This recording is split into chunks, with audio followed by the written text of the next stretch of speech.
Bonjour, nous sommes le samedi 20 octobre 2007.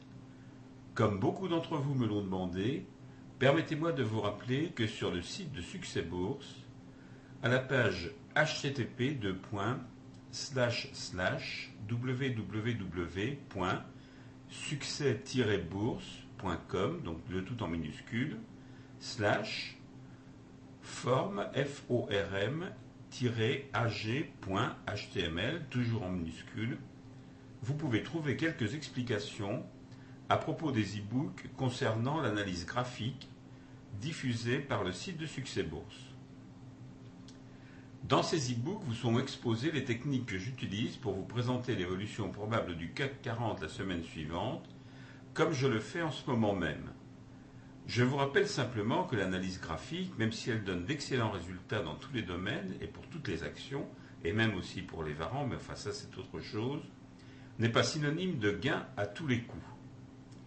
Ceci étant précisé, que s'est-il passé au cours de la semaine écoulée ?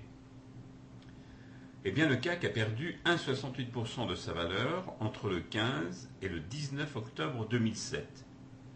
Vous pouvez constater ces faits en consultant les courbes qui figurent aux pages indiquées sur la newsletter écrite à laquelle je vous prie de vous reporter pour avoir exactement l'URL.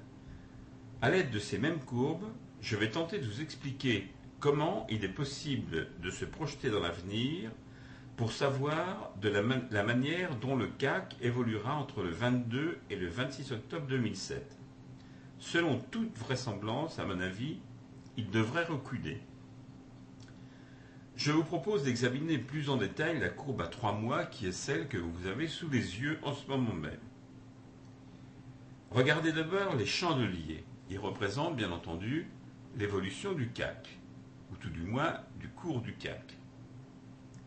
Pour la première fois depuis plus d'un mois, ici, il se retrouve non pas au-dessus de la moyenne mobile à 20 jours, la moyenne mobile de Bollinger qui se trouve ici, mais en dessous. C'est-à-dire qu'ils ont franchi un pas en direction, si vous voulez, de la baisse. Il se trouve donc dans la partie qui est comprise entre cette moyenne mobile à 20 jours et puis la borne inférieure de Bollinger. C'est un premier élément qui me fait penser à une baisse. Second élément, la bande de Bollinger en elle-même, disons qu'elle ne fait peut-être pas penser à une baisse, mais elle est loin de faire penser à une hausse. Pourquoi ? Eh bien, d'abord, la moyenne mobile à 20 jours est en train de s'aplatir, elle devient horizontale, les deux bornes de Bollinger prennent une allure horizontale, c'est-à-dire qu'entre ces deux bornes, la volatilité a de très fortes chances de s'arrêter. C'est donc un élément, je ne dirais pas baissier, mais qui permet d'avoir un doute. Autre élément, les volumes. Je vous ai dit que les volumes sont très importants. Bon, ces volumes-là, ils sont baissiers. C'est clair et net. De toute façon, ce sont les baissiers qui l'ont emporté, mais je voudrais vous faire remarquer qu'ils ne sont pas très importants. Ils sont loin d'avoir retrouvé le niveau qu'ils avaient, par exemple, ici, vers la fin du mois de septembre. Disons dans la deuxième quinzaine de septembre.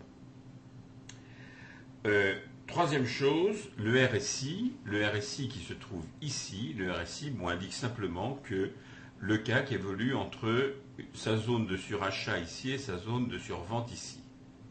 Mais quatrième élément très important à mes yeux, ce sont les stochastiques. Ces deux courbes, stochastique lent et stochastique rapide, sont en effet parallèles, comme ceci, et très nettement orientées vers le bas. Ceci est un signe à peu près certain qui me laisse penser que la semaine prochaine, sera très vraisemblablement baissière. Nous verrons bien, évidemment.